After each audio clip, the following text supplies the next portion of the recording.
Hi there, another one of our interviews today. We're chatting to a guy called Jimmy Nevis. I know you've heard of him, of course you've heard of him.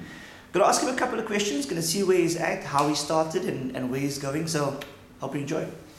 Hi Jimmy. Hey, what's up, man? Nice to meet you. Yeah, thank you, man. Listen, you're like 12 years old.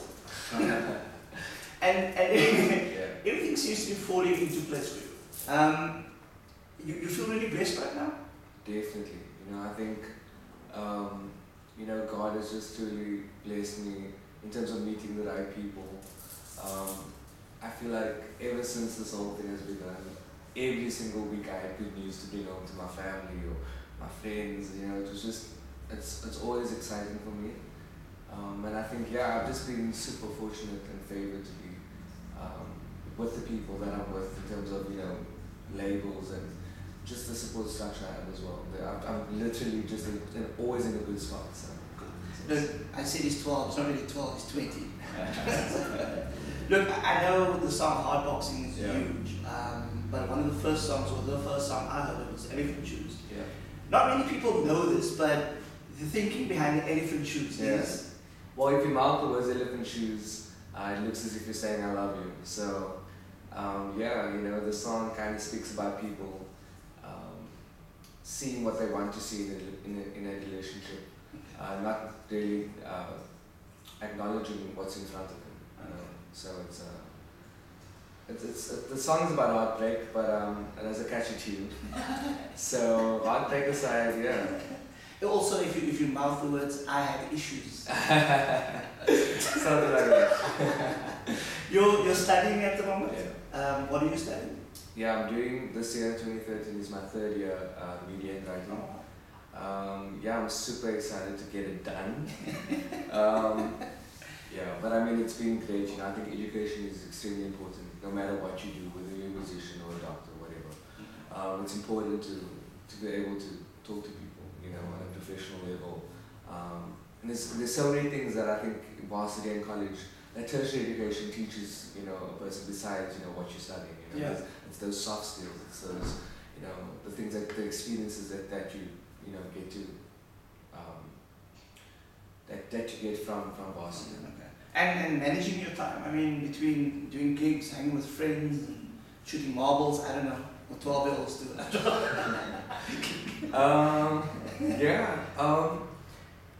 It is tough, I think especially when I was recording the album, I think actually, because there's so many different phases, in this whole journey. I mean, you have recording the album, then you get promoting the album, then you have gigs, and it all kind of works within these, categories. Yeah.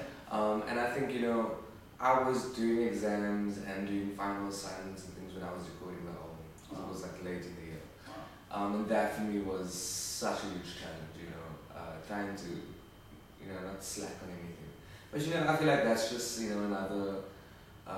another way that God showed me that He was in control.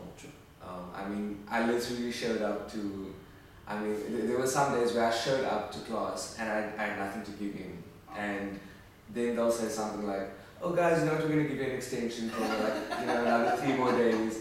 I just feel like, that can only be God, because, it's ridiculous how many things I got away with. But how not to study, by the way. What can I say? Okay, a few days ago I asked some of our Facebook and website guys if they have any questions for Jimmy. I must admit I got a couple, I even got a couple this morning, but I've already chosen a few. So I'm going to pose these questions to him now, and then he'll answer it for you. Okay, are you ready for this? I'm ready. There's someone called Reno De Beer. He says, if you can collaborate with any artist, who would it be and why? I think I'd love to collaborate with probably, there's so many different people, and it changes for me all the time. It really does. It's annoying. I feel like I get different answers for every interview. Who would it be right now on this day? I think Gangs of Ballet, they knew a new South African band, and they're just they're awesome. I mean, their sound is so different to mine, and I love those collaborations. When you have Rihanna and Coldplay doing a track together, and it sounds amazing. So I think I can't tell you exactly who right now, but it would definitely be somebody who's different to me. Okay. And because I can't sing, so maybe you and I, because you can sing, I can't that. There's a plan. That's That's exactly what I'm talking about. It's so different. You definitely hit it on the nail. That's exactly what I'm talking about. Yeah, we should definitely do something. Backhanded insult, that's what that was. Okay, someone called Luke Bahadin, how do you feel being compared to Chris Brown sometimes? I mean, it's amazing. Yeah, I mean, yeah, no. Seriously, I think it's a good thing. I mean, when they do compare me, it's for the singing thing, right? It's not the cheating woman. No, yeah, I think he has an amazing career. And as much as I don't mind the comparisons, I think I'm actually honored, that people think I sound like him. I think he's an amazing singer. Yes. However, I am looking forward to the time period where people will look past, comparisons and really kind of take me for my own artist and try and understand where I'm coming from as well. Which has already started to happen, a lot of people who have the album especially, who are able to look past 11 Shoes, past Hotbox, past the singles that are out there and really kind of get my vibe. Cool, man. So, okay, I'm just thinking maybe we should patent that cap because everyone's got that hat. yeah. Ryan says, hi Baydu, please ask Jimmy what he's doing to give back to the community he came from. Okay, well, my father's a pastor and I grew up in the church. So I'm very active in the church still. And I think it was about 2 years ago, a buddy, because I play piano as well, and a buddy of mine, he plays drums, and we got together and we decided, there's actually a need for musicians in my church specifically, because I always knew I was going to go into the singing thing, and if I should leave tomorrow, I don't want to leave my church hanging, and there's no more, people to play instruments for the band or whatever. So we came together and we formed this group called Unplugged, and every Friday we get together and we teach them, musical skills. But it's also it's so funny because I think it started off as a very selfish need, because I was trying to make provision, for myself. So like when I go one day, there'll be somebody there. But I think it's really turned into something, that's become so much more than it's so much more than just me. It's about the community. It's about people. I found myself in situations where, we even teaching them, like soft skills, we're teaching them about initiative, we're teaching them about coming to practice on time. Awesome. And it's been a crazy experience, We teach in a pretty underprivileged area. And so I think it's always fulfilling to see the kids who do come to practice. And I mean, obviously you get those who are, better at the music thing than others. But everybody tries and everybody tries. And it's an amazing way. I think this year though, I might have to leave that or just kind of take a step back from that because I'm super busy with, the varsity thing and the music thing. But sorry, just kudos on that because I'm huge on giving back. It's always been my thing. I mean, I'm involved with a whole lot of projects and stuff, but I think it's important for you, especially where we come from, to give back. So that, as you were saying, so if you're not there, someone fills that void, and you've actually empowered somebody. Well, I mean, also another reason why I started that like 2 years ago was because at some stage in my life, somebody gave back to me. This is why I'm able to do what I can. And, essentially, this is also why I'm here as a singer, because people voted for me. It's those people who had my back and who still support me to this day. So, good one. Okay, there's a guy called Evan Lee Curry who said initially had 20 questions, but I'm just going to choose the 2. Okay. So the first one, I'm going to read it. It says, for many artists, releasing their debut album is the most exciting thing ever to happen to them in their career. Was it like this for you, and what does it mean to you? It was pretty exciting. I think growing up, I always knew that I wanted my debut album to make a statement. Like I always knew certain things, and I'd always pick up another artist and be like, oh, this was so cool about their debut album. And I love, the whole process and, the fact that I was new at this experience. It was such this album is extremely naive. It's really naive, but it's at the same time, what you're saying, it's beautifully naive, and I love that so much. There's nothing like your first time. But I think it's definitely exciting. But I don't know if it would probably be the most exciting thing in my career. I'm really hoping that by the time the next album comes around, I can get people just as excited about that. Cool. Good one. And then the second question, I've listened to the album, many of the tracks speak about love and heartbreak. Yeah. Was this the inspiration behind the album? Yes, actually, I think to a certain extent. There were certain things that I really wanted the album to say. Yeah. And I think, pop music, I love pop music, and I feel like it's underrated these days. And so, yeah, I definitely wanted, the whole pop, culture around it in terms of, pop music being relatable to other people. Yeah. And what are, some of the most relatable things, it's heartbreak, it's love. So yeah, I definitely wanted it to be a record where people could sing along to all the songs and just feel comfortable when they listen to it, like instant, connection.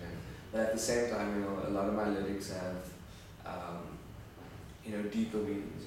I encourage my listeners to, not just put this song on your iPod, on your phone, and just listen to it once or twice, but really, look up the lyrics. Try and figure out, what am I trying to say? Try and get your own interpretation right. Yeah. But yeah, I can't even remember the question that we were talking about. What was this inspiration to the album Heartbreak and Love, which Yeah. you answered? You spoke of relatable stuff. Maybe you should sing a song about petrol. That's really exciting. This guy's on fire. He really is. You should see me on Wednesday. Okay, cool. Those are the questions now, guys. Hope you're happy with those questions. I'm going to move on to some of mine. Who writes your songs? Me. Cool. I think, and I've been in the radio industry for a long time, I think what drew me to your music, I love beats, but there's, as you were saying, there's those undertones in those words, which I thought was really brilliant. I like the way hard boxing, there's more than one way you can interpret that. Yeah. And the same with I Have Issues song. So, are you musically trained or not? I do have my grade 1 in music, yes I do, from when I was in primary school.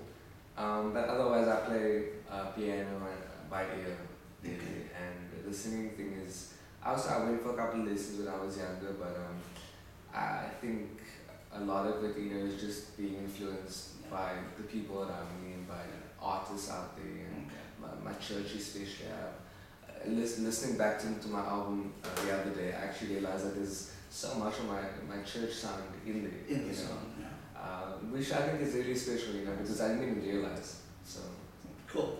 I was interested to ask, or to know by you, who shot your hardboxing video? Ecology. They are an amazing company from Cape Town. Okay. And yeah, they really went all out. It was my first music video, and it was so special for me to walk into a studio in Durbanville and find up to like 20 people working on a set which they built from scratch. Well done, Ecology. Well done, Ecology. Yeah. And so yeah, it was really such a beautiful process. Even the pre-production, just putting the whole concept together. I feel like I'm also very, stingy about what I want, Which is important. It's sort of a fusion between what you want and what they want. Absolutely, yeah. Getting that middle ground. An amazing compromise. Cool. So it was awesome. Okay. Any hobbies besides music and? Yeah. Or tell us stuff that you do that we don't really think we do. Okay. Well, That was the most confusing interviewer question.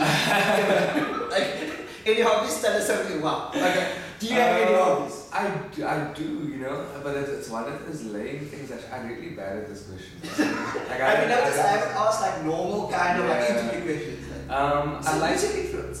So, I like going on vacation. Okay, cool. But you need to relax. That's important. Yeah, no definitely. Okay. But I think even when we are when we're in Cape Town, in Joburg, whatever, it's very. It still feels like you're working, because we since Elephant Shoes, we haven't stopped working. We work right through. And I'm so blessed for that. I'm so fortunate for that, because I am a musician in South Africa. Yeah, it's not easy. It's not easy. But hobbies, I like to swim. I love the beach. The beach is like my ultimate. You should move to Joburg. Ah, shit. Yeah, definitely. That is near my bar.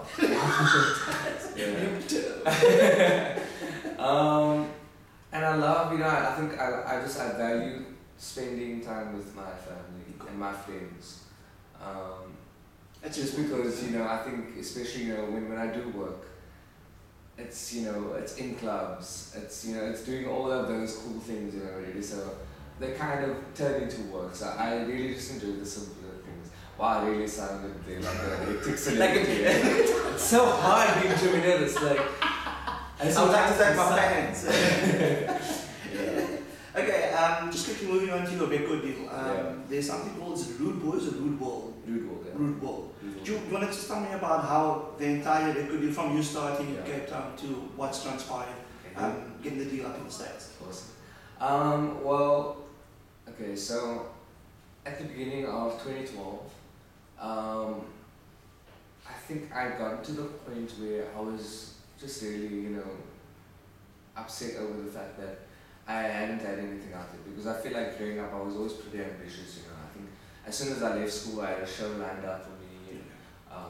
I was working with some DJs, I was doing my own thing. I'd always been producing whatever, writing and stuff. But I think I was a bit scared to put something out there.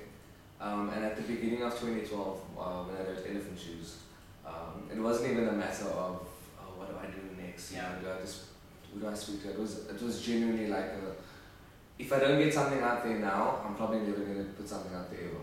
So it was, very, I'm sort of saying instinctive on what to do.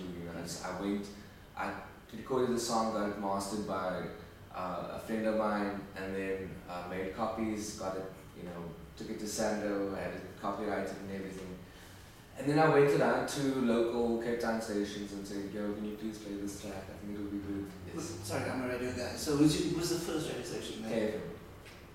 Which I was really surprised by, because, they are so awesome. It's not as if it's like a campus radio who's taking it, it's a legit radio station. And I remember the day when they called me, because, and it's so funny actually, because the first part of their call was to say congratulations, and then the second part of their call was to say, we need to change some of the lyrics. Because the song goes, baby broke my heart so bad I almost turned homo. And they didn't like that, so we had to change it to baby broke my heart so bad I almost turned loco. So, did you? Yeah, that night I went home and I was like, whatever you say, I'll do it. And, it was, I had a couple of options, like it was, baby broke my heart so bad I almost went homo. Oh no. And then, I wasn't too sure, but Loco won, and the next day I dropped it off again. And then shortly after that, I sent it through to 5FM as well, but they have a policy that if they don't get back to you within 2 weeks, then take it as it is. And so a month had gone by already, and I hadn't heard anything from them, so I just assumed it was a DJ. Then to my surprise, on my Facebook page, people were like, oh, I heard you on 5FM, and I was like, no, I think you got it wrong. And then another person said, no, but you want 5FM, and I was like, oh, okay, this is, this is awesome, And I think as soon as, the song went national, a lot of other radio stations just became a lot more receptive, and it was just a beautiful experience. And then, from that as well, one of the Rude World executives discovered me on YouTube. Okay. And I met with them, and I loved what they had to say. They weren't exactly experienced, but everybody there was so eager for the dream. Everybody's willing to give that extra 5%. And I feel like if you have people like that on your team, you can't lose. You can't not get anywhere. And so I think even at that point I wasn't entirely sure what I was doing, but even there, God had really ordained the type of people that I was going to work with. I signed with them around about March. Okay. Elephant Shoes dropped in the beginning of March, and by the end of March I signed with Google.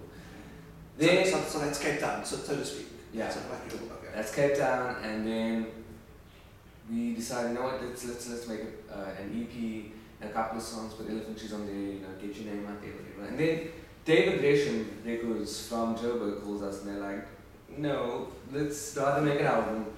So I was like, okay, let's actually do this thing. And I think that was when things really started to pick up because now we were working on an album. And at that point as well, I think this was like July or whatever. We were also busy shooting the Hotboxing video. Hotboxing was about to go out on air as well.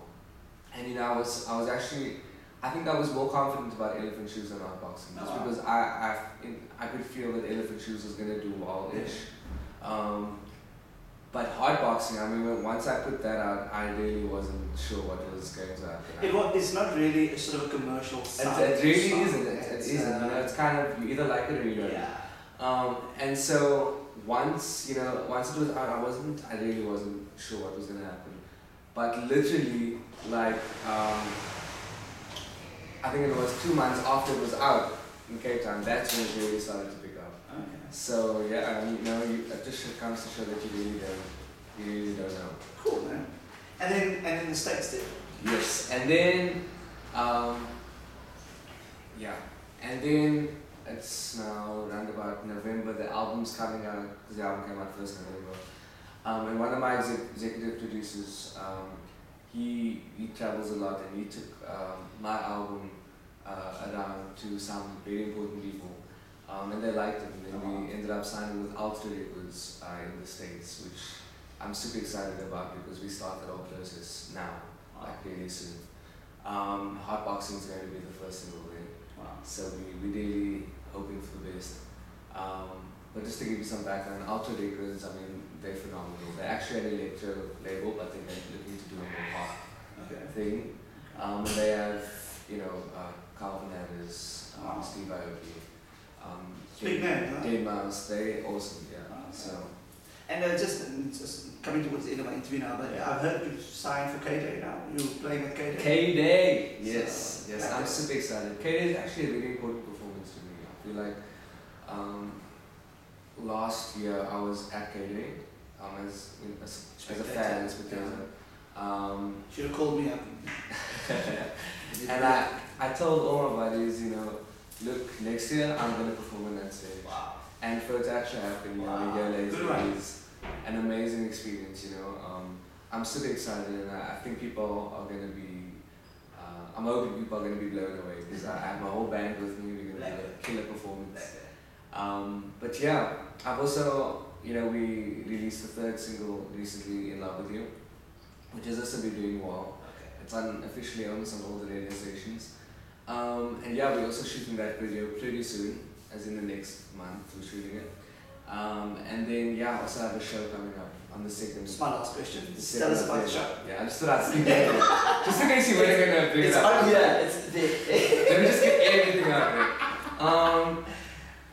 So the 2nd of February at the Baxter Theatre, I'm doing my first headlining set as in all my songs off the album. I'm super excited about that because a lot of these songs I haven't ever performed live. Wow. So I'm really excited about that, and what's nice is that it's not in a club, it's not at a festival, so it's a lot more intimate. There's around about 600 seats, so it's a nice space. Okay. I have the whole band, we're doing arrangements, maybe a few covers here and there. So it's going to be a lot of fun, I'm really excited, I think, to meet the people who actually come to the show as well. That's always a highlight for me, is actually getting to meet the people. So, cool. 2nd of hope Feb. to see you there. 2nd of Feb, Baxter. You can book your tickets at CompuTicket. Cool. And I'll put the details on my website. Awesome. Okay, the usual interview thing at the end, you've got to sing a little bit of your song, and then we say goodbye. Really? That's the usual? That's the interview style. They do that. Who's your influence me? And then you should sing that. What's on your iPod? Okay. We can do any stuff. I prefer you do Hotboxing. Yes, I'm going to just go behind the camera and I'll zoom in and then I'll come and say zoom. goodbye. It's also this technology stuff. Okay. Jimmy Nevis, ladies and gentlemen. Listen. Okay. Hi, I'm Jimmy and I'm an addict. The first step to your heart's to admit it, and I've been sent to rehab for being under the influence of you. I'm not into drugs or booze, no. I'm just a love drunk kind of dude, and I need you to back me up, 'cause I've fallen so hard for you. And I've been down this road before, but it's worth the fall, because I'm hooked on you, and I need my fix tonight. Whoa. If loving you's against the law, then give me 25 to life. Oh, give me 25 to life. Jimmy Nevis, ladies and gentlemen, right here at the office of Coffee House Brand. Hope you enjoyed the interview. Have yourself a lucky day. Awesome.